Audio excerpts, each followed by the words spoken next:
지난주 설교 들으면서 정말 많은 생각을 하게 됐는데요. 그 핵심 메시지를 가지고 오늘 좀 더 깊이 들어가 보려고 합니다. 겉보기엔 아무 문제 없어 보이는데 사실 우리 마음속에선 보이지 않는 전쟁이 계속 벌어지고 있다는 거죠. 우리의 충성심을 교묘하게 훔치려는 전략들이 어떻게 작동하는지, 그리고 우리는 어떻게 마음을 지켜야 하는지 지금부터 함께 살펴보겠습니다. 자, 여기 정말 흥미로운 질문이 하나 있습니다. 칼 한 번 쓰지 않고 어떻게 한 나라가 통째로 무너질 수 있었을까요? 이 불가능해 보이는 일을 해낸 사람이 바로 압살롬입니다. 군대도 전투도 없이 오직 말로 사람들의 마음을 훔쳐서 왕좌를 노렸던 거죠. 과연 그 비결이 뭘까요? 지금부터 그 비밀을 한번 풀어보겠습니다. 정말 대단하지 않나요? 그래서 지금부터는 그가 썼던 아주 치밀하고도 위험했던 그 전략을 한번 낱낱이 파헤쳐 보겠습니다. 딱 3단계면 충분했다고 하는데요. 자, 보시면 이 전략이요. 사실은 놀랄 만큼 간단해요. 첫째, 그는 사람들한테 가서 그냥 들어줬어요. 둘째, 그들의 감정에 막 공감해주면서 맞아, 당신 말이 다 맞아 이렇게 편을 들어줬죠. 그리고 마지막, 이게 핵심인데 은근슬쩍 기존 권위에 대한 불만을 심어놓은 겁니다. 이 3가지를 계속 반복하니까 사람들이 어떻게 생각했겠어요?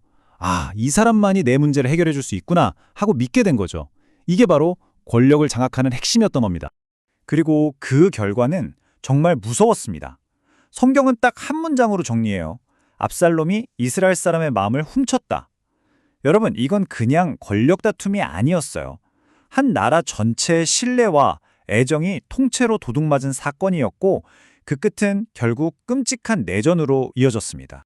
아니, 근데 왜 이렇게 쉽게 넘어갔을까요? 왜 이 전략이 그렇게까지 강력했을까요? 그건 바로 우리 마음의 가장 약한 부분을 정확히 파고들었기 때문입니다. 지난주 설교에서는 우리가 정말 쉽게 빠져드는 4가지 심리적인 덫에 대해 이야기했는데요. 한번 같이 보시죠. 첫 번째 덫은 바로 나 자신만을 위한 삶의 유혹입니다. 압살롬처럼 내 성공, 내 인정, 내 영광이 최고라고 생각하는 거죠. 하지만 설교에서는 아주 역설적인 진리를 이야기합니다. 진짜 행복은 나를 채울 때가 아니라 남을 행복하게 해줄 때 온다는 거예요. 이 둘은 방향 자체가 완전히 다른 거죠. 두 번째 덫은요. 크고 힘세고 화려한 것에 본능적으로 끌리는 우리 마음입니다. 압살롬이 막 병거랑 말을 쫙 깔아놓고 위세를 과시했던 것처럼 우리도 눈에 보이는 힘에 쉽게 매료되잖아요. 하지만 진짜 중요한 가치는 아주 작은 겨자씨처럼 보잘것없어 보이는 곳에 숨어 있다는 걸 우리는 너무 쉽게 잊어버리는 것 같아요. 세 번째 덫. 이게 어쩌면 가장 무서운 걸지도 모릅니다. 그건 바로 네 말이 맞아, 이 달콤한 말을 듣고 싶어하는 우리의 마음이에요. 나는 틀리지 않았어라고 확인받고 싶은 그 욕구요. 현대 심리학에서도 이 강력한 본성을 부르는 이름이 따로 있죠. 네, 바로 확증 편향입니다. 압살롬은 이걸 정말 기가 막히게 이용했어요. 사람들에게 성장을 위해 필요한 쓴소리, 그러니까 진짜 진실 대신에 그들이 듣고 싶어하는 달콤한 가짜 복음만 속삭여준 거죠. 그래, 그건 네 잘못이 아니야. 이 말 한마디에 위로받는 동안 우리는 정작 자기 자신을 돌아볼 가장 소중한 기회를 도둑맞고 마는 겁니다. 그리고 마지막 4번째 덫은 바로 분열을 일으키는 목소리에 귀를 기울이는 겁니다. 이상하게도 우리는 뭔가 부족한 걸 채우고 함께 힘을 합치자는 목소리보다 작은 틈을 들춰내고 흠을 잡아서 갈라놓으려는 목소리에 더 쉽게 끌리는 경향이 있어요.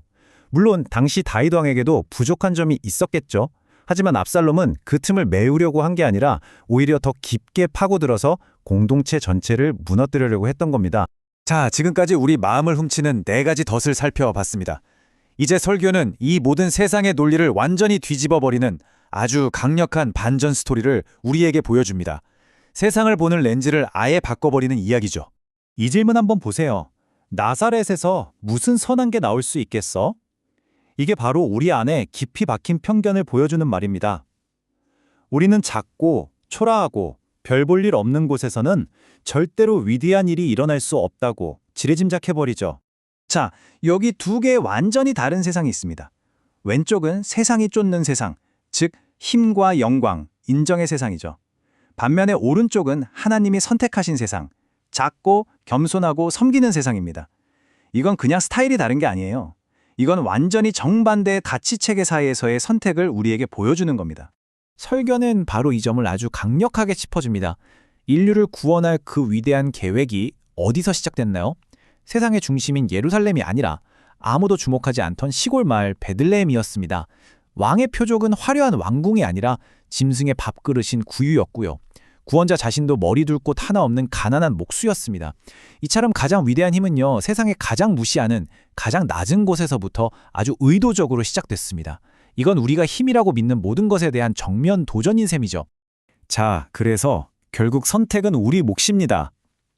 우리는 어떤 길을 따라갈 건가요?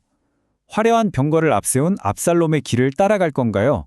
아니면 초라한 구유에서 시작된 그 길을 따라갈 건가요?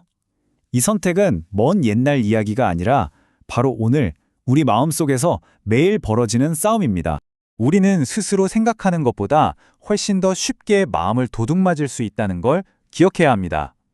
우리 마음을 어딘가에 단단히 고정시켜 놓지 않으면 세상에 크고 시끄럽고 자기만 내세우는 목소리들의 속수무책으로 흔들릴 수밖에 없다는 거죠. 그렇다면 이 모든 유혹에 대한 해독제는 뭘까요? 바로 우리의 마음을 의도적으로 진실되고 생명을 주는 것에 두는 겁니다. 그게 비록 세상 사람들 눈에는 화려해 보이지 않더라도 말이죠.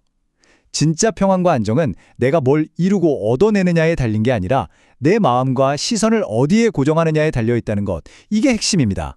자, 오늘 압살롬의 이야기에서 시작해서 구유의 이야기까지 우리 마음을 둘러싼 두 개의 길을 함께 따라가 봤습니다.